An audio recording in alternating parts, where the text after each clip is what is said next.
I didn't start this war. I built a fence. That's it. But when the HOA sent their fake security boys to cut my wire and try to steal my land, I answered with 8,000 volts of legal Texas electricity. They thought they could drag me to court. By the end, they were the ones begging for mercy. I've lived long enough to know one simple truth. Peace never lasts forever. Not out here. Not on land that remembers more than you do. My name's Clay Banner. In this stretch of sunburned Texas dirt, every rock, every cedar stump, every post hole has carried the weight of my family since 1931. My granddad carved the first fence line with a borrowed mule and hands that shook from the Great Depression. My father kept the place alive through droughts, cattle sickness, and a tornado that took half the barn roof, but somehow left the old windmill spinning like nothing happened. And now it's my turn. 120 acres, just wide enough to breathe in, just quiet enough to hear yourself think. Most mornings start the same. I step out onto the porch before the sun clears the ridge. The air still smells cold at that hour. Cedar, dust, and whatever the coyotes left behind on their night patrol. My boots find the same worn grooves along the porch boards, and my old dog, Duke, trots beside me, yawning like we're already behind schedule. By 6, I'm checking the cattle, tapping each water trough to hear if the levels dropped overnight. Then it's fence inspection, line by line, the same way my father taught me.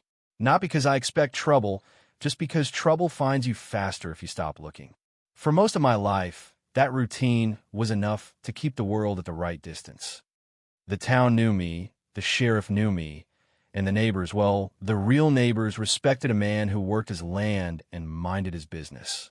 But the world changed. Or maybe it just shifted a little north, right up against my gate. When the Clear Hill Acres development went up beyond my northern boundary, it rose overnight like a rash. Streets carved too straight, lawns trimmed too close, and houses stacked in perfect rows that never matched the curve of the land. They carved a road where cattle used to wander. They planted trees that had no business surviving Texas heat, and they filled those new homes with people who liked the idea of the countryside without respecting the reality of it. At first, I didn't care. Let them water their lawns and post their neighborhood rules about mailbox colors and acceptable bird feeders. None of that had anything to do with me. My deed was older than their entire subdivision. My land was registered long before HOAs were a glimmer in some developer's eye. Still, something inside me tightened when I saw that road built so close to my fence line. It wasn't fear. It wasn't anger either. It was that old rancher's instinct. The feeling you get when a storm's coming, but the sky still looks clear. So, I decided to upgrade the northern fence. Not to provoke, not to posture, just to draw a clean, strong line between a world of clipped hedges and a world that answers to sun, soil, and sweat. I sank every post myself. Treated cedar with steel core straight as rifle barrels. Ran the wire tight enough to hum when the wind shifted. Mounted solar cameras every 50 feet, hung signs every 10. Private property. No trespassing. Video surveillance. If a man can't understand that message, then the problem isn't the sign. By the time I finished, I stood back and wiped dust off my hands. The sun was dropping low, turning the whole fence into a copper line stretching toward the horizon. I felt something settle in my chest, then a kind of quiet pride. But peace is fragile, and some folks can't stand seeing a line they didn't draw. It started small. A glance from a passing jogger, an SUV slowing down to stare longer than normal, a group of teenagers pointing at my cameras like they were props in a theme park. I ignored it. I kept to my land. I kept to my cattle. I kept to what was mine. Then one morning, I opened my mailbox and found an envelope so polished it looked like it was afraid of dirt. Cream-colored embossed seal addressed not to Clay, but to property owner, Northern Boundary Zone. No return address, just a name printed at the bottom. Bradley Sloan, President, Clear Hill Acres Homeowners Association. I didn't know him. Didn't want to. Didn't need to.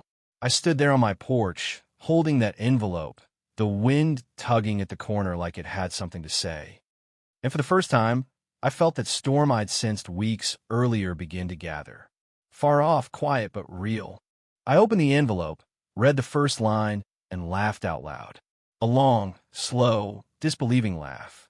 Because whatever war they thought they were starting, they had no idea who they were messing with. I remember standing there on the porch. The letter open in my hands, Duke sitting at my boots like he was waiting for a verdict. The morning sun hadn't even burned off the haze yet, but my day was already heading downhill. The letter was written in a tone that tried real hard to sound official. That kind of polished language folks use when they want to boss you around without sounding like they're bossing you around. It said my newly installed fence was non-compliant with the established aesthetic standards of the Clear Hill Acres community.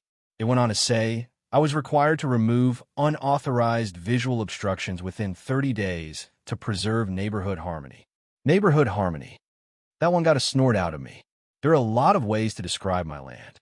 Rugged, dusty, sun-baked, stubborn, but harmonious ain't one of them, and it sure as hell wasn't part of their neighborhood. I finished my coffee, folded the letter in half, set it on the kitchen table, and went on with my day like it was a piece of junk mail. Because that's what it was, a mistake. Someone checked the wrong box on their clipboard and sent the wrong letter to the wrong man. But 2 weeks later, the second envelope showed up. This one wasn't polite.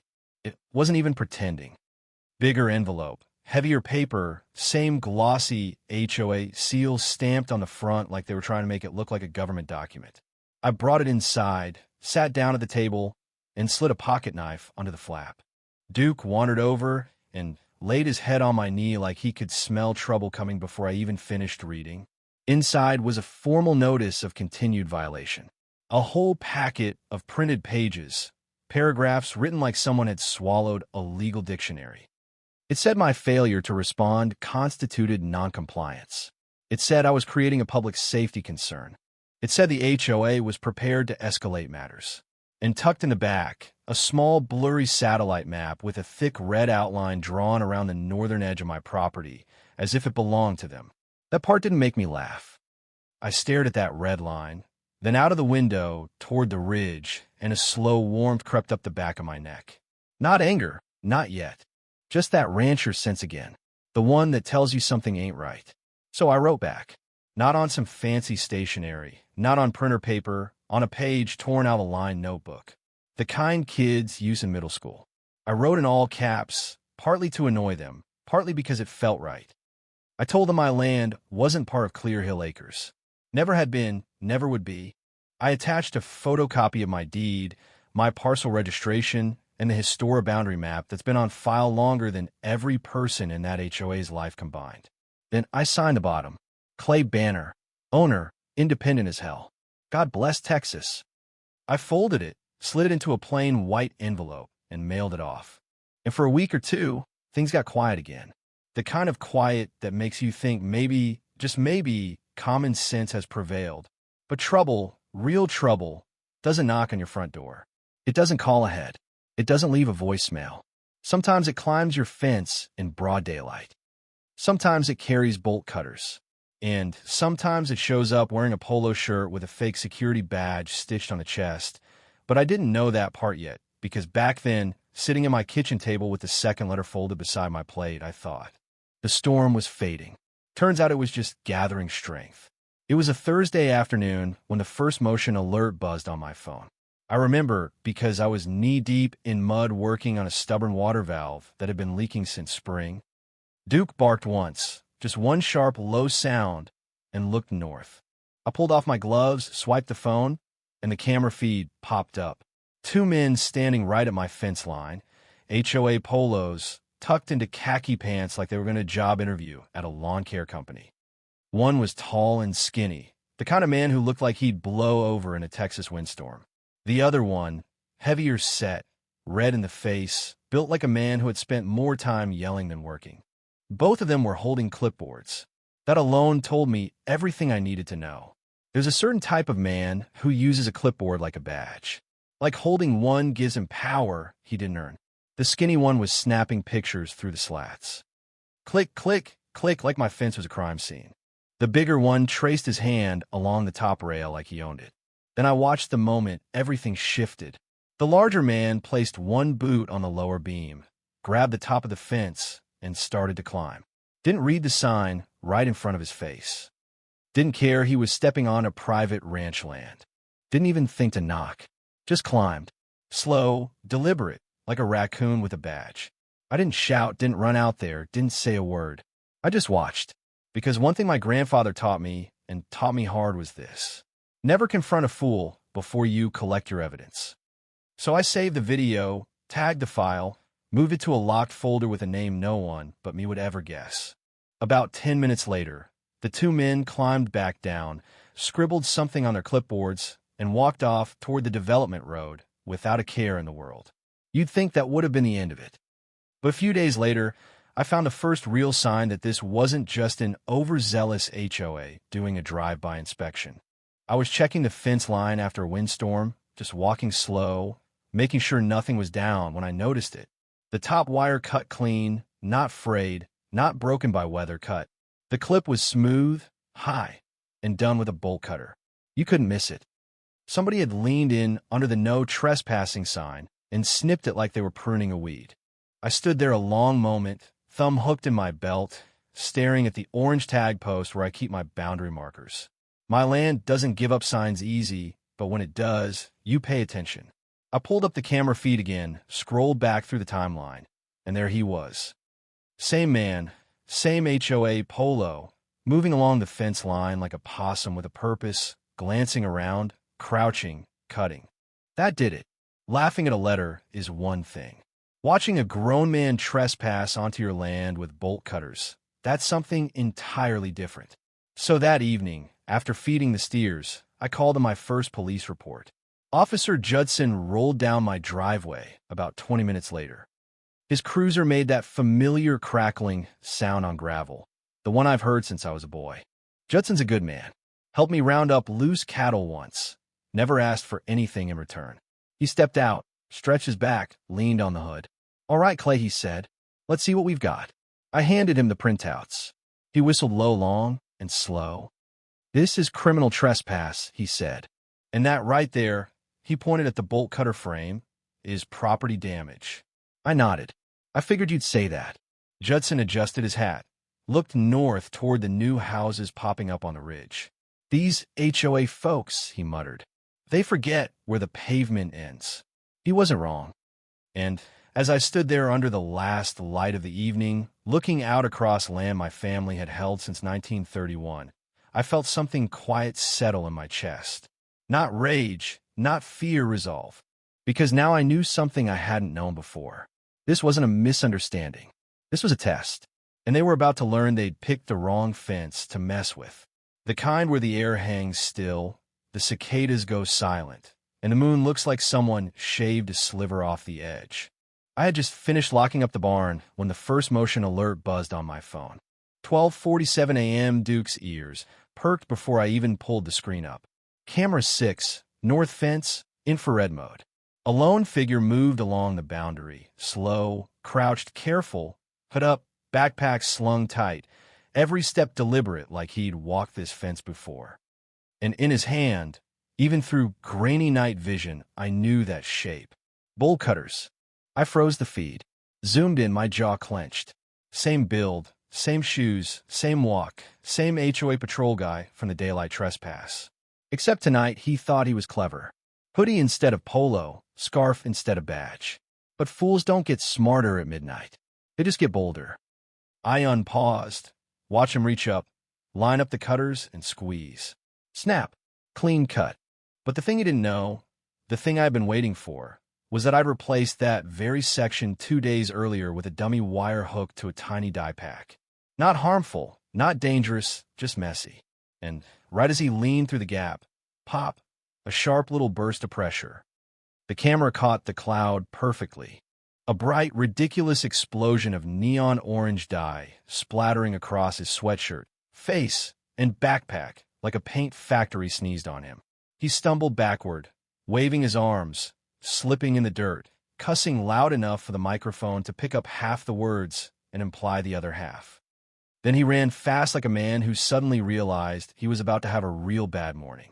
I saved the clip, filed it, printed frames. I even kept the audio where he screamed, "A hell, he tricked us." That one I planned to use. I was still sorting the files when headlights swept across my porch. A familiar truck engine rumbled to a stop. Not Judson. Sheriff Hayes, a big man with gentle eyes and boots older than half the county. He stepped out slow, hat under his arm. "Clay," he said, voice low. "We got a report of a suspicious figure running through Clear Hill Acres. Orange as a jack-o'-lantern. Figured I'd check on you first." I just handed him the tablet. He watched the clip without saying a word. Didn't blink. Didn't hurry. When the die pack popped and the guy fell backward, Hayes let out a long exhale through his nose the way a man does when something is equal parts stupid and predictable. "Well," he finally said, "that is criminal trespass. No question about it. Maybe attempted vandalism, too." I nodded. "Thought you'd say that." He walked to the fence, shined his flashlight on the warning signs I'd posted every 10 feet. "Electric?" he asked. "Not yet," I said. "Legal when I do, though. Agricultural use, certified section 117. He smiled. Not a friendly smile, a knowing one. "I'll note that in my report," he said. "Make it clear you're within your rights. These HOA fellas, they forget Countryland don't work the way their little rule books say it does." He tipped his hat, looking north toward the development. "Clay, this won't be the last time they try something. They didn't get what they wanted tonight." I folded my arms. "And what do you think they wanted?" Hayes gave me a long, steady look. "Not your fence," he said. "Your land." He climbed back in his truck, rolled down the window before pulling off. "You call me if they come back. And Clay, be ready." When his tail lights disappeared down the road, the night felt different, like the line had been crossed. Not by me, but by them. And from that moment on, this wasn't a dispute. It was a fight. The morning after the die pack incident, the sky was still gray when Duke started barking. Not his usual stranger-on-the-road bark. Not coyotes either.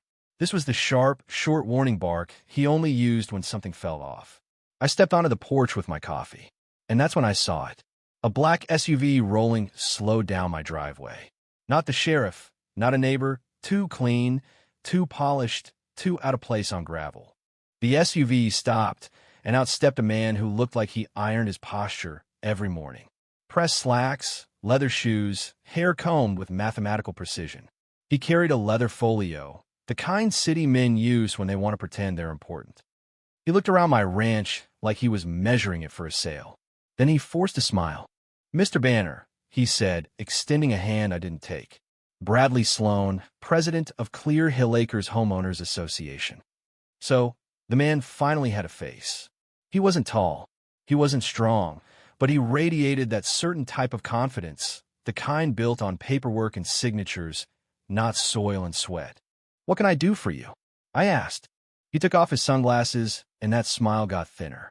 "Well, let's just say last night caused a bit of concern." I raised an eyebrow. "You mean the trespass?" He waved a hand like swatting a fly. A misunderstanding that told me everything I needed to know. He didn't come here to talk about the crime. He came because someone came home stained orange and crying. "Anyway," he continued, "I'm here to propose something mutually beneficial." Mutually beneficial. That phrase should come printed on a red flag. I kept a straight face, but inside I was already reaching for the small digital recorder in my shirt pocket. Old habit from my military days. A friend taught me, never walk into negotiations without proof of what was said. I clicked the recorder on with my thumb. "Go on," I said. Bradley cleared his throat, clasped his hands together like he practiced this in front of a mirror. "Look, Clay, may I call you Clay?" "No." "Right, Mr. Banner."